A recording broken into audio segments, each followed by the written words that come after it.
ಪಶ್ಚಿಮ ಗುಜರಾತ್ನ ಮಚ್ಚು ನದಿಗೆ ಅಡ್ಡಲಾಗಿ ನಿರ್ಮಿಸಲಾಗಿದ್ದ ಶತಮಾನಗಳಷ್ಟು ಹಳೆಯ ತೂಗು ಸೇತುವೆ ನಿನ್ನೆ ಸಂಜೆ ಮುರಿದು ಬಿದ್ದು 135 ಮಂದಿ ಸಾವನ್ನಪ್ಪಿದ್ದಾರೆ. ಇದುವರೆಗೆ 185 ಜನರನ್ನ ಇಲ್ಲಿ ರಕ್ಷಿಸಲಾಗಿದೆ. 106 ಮಂದಿ ನಾಪತ್ತೆಯಾಗಿದ್ದು ರಕ್ಷಣಾ ಕಾರ್ಯಾಚರಣೆ ಮುಂದುವರೆದಿದೆ.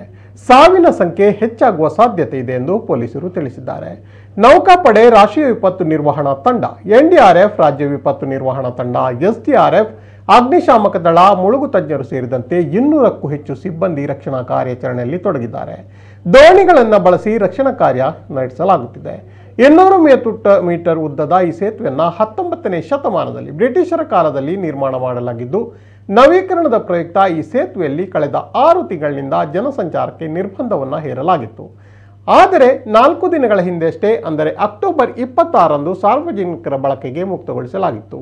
ರಾಜ್ಯದ ರಾಜಧಾನಿ ಅಹಮದಾಬಾದ್ನಿಂದ ಸುಮಾರು 300 ಕಿಲೋಮೀಟರ್ ದೂರದಲ್ಲಿರುವ ತೂಗು ಸೇತುವೆಯು ಭಾನುವಾರ ಸಂಜೆ 6:42ಕ್ಕೆ ಕುಸಿದು ಬಿದ್ದಿದೆ. ಸುಮಾರು 500 ಜನರು ಛತ್ ಪೂಜೆಯ ಕೆಲವು ಆಚರಣೆಗಳನ್ನು ಮಾಡಲು ಸೇತುವೆ ಮೇಲೆ ಜಮಾಯಿಸಿದ್ರು ಎನ್ನಲಾಗಿದೆ.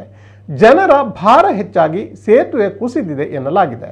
ಮೃತಪಟ್ಟವರ ಕುಟುಂಬಗಳಿಗೆ ಪ್ರಧಾನಿ ನರೇಂದ್ರ ಮೋದಿ ತಲಾ 2 ಲಕ್ಷ ರೂಪಾಯಿಗಳ ಪರಿಹಾರವನ್ನು ಘೋಷಿಸಿದ್ದಾರೆ.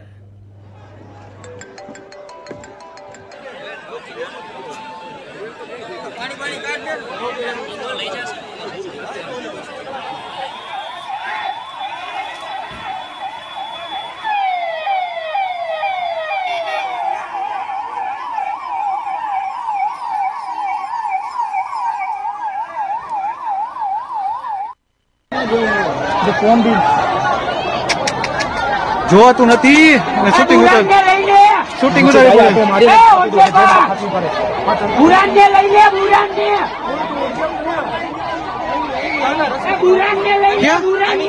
क्या रेस्क्यू टीम